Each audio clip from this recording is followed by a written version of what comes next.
व्यंग लेख का शीर्षक है इंडिया बनाम एनडीए। दो भक्त टकरा गए। भक्त मिलते नहीं, टकराते हैं। भक्त को सावधानी पूर्वक हैंडल करना चाहिए, भले ही उन पर हैंडल विद केयर लिखा हुआ नहीं होता। दोनों भक्त उतने ही शिक्षित थे जितना भक्त होते हैं।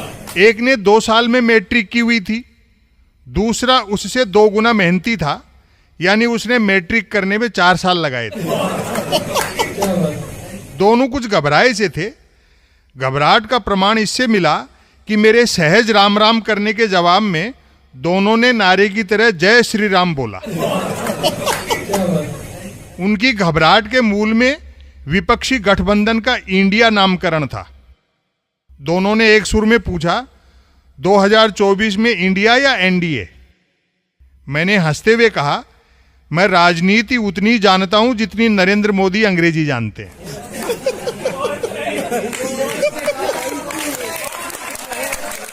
मेरे कहे से वे जान गए कि मैं राजनीति कितनी सी जानता हूं। उन पर इंडिया नाम का असर था कि वे भक्त होकर भी व्यंग समझ गए। एक बोला, हो गया 26 दलों के भ्रष्टों में एका। मैंने चुटकी ली, भक्तों को एनडीए वाले 38 दल नहीं दिखते। रामविलास पासवान की विरासत छोटे भाई को दिलवाकर बेटे चिराग पासवान को अंधेरे में धकेलने वाले आज खुद को अंधकार में घिरा पाकर उसी चिराग से रोशनी मांग रहे हैं।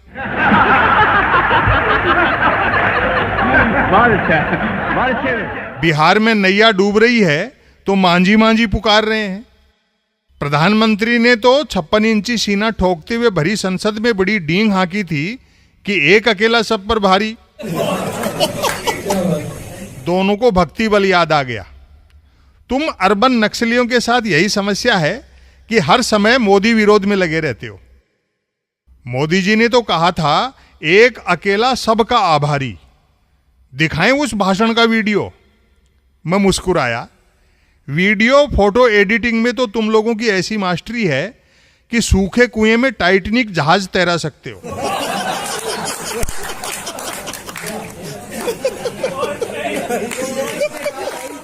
दोनों अपनी उपलब्धि पर खुश तो हुए, लेकिन विपक्षी गठबंधन के इंडिया नाम रखने पर झल्लाए भी।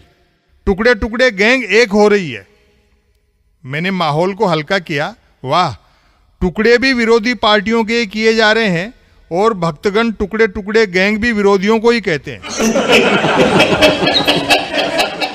दोनों मुझ पर इस कदर नाराज हुए जैसे अभी हनुमान चालीसा सुनाने लगेंगे।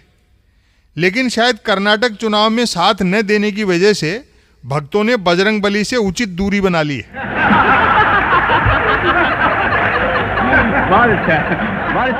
दोनों ने राष्ट्रभक्ति का अभिनय किया। किसी राजनीतिक गठजोड़ का नाम इंडिया रखना राष्ट्र का अपमान है।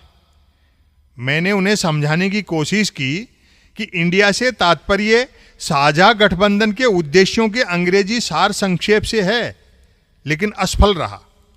सार संक्षेप ही समझने लगे तो वे भक्ति क्यों कहलाएं। इंडिया और एनडीए की बहस अपनी जगह, लेकिन स्थितियां बड़ी मनोरंजक हैं।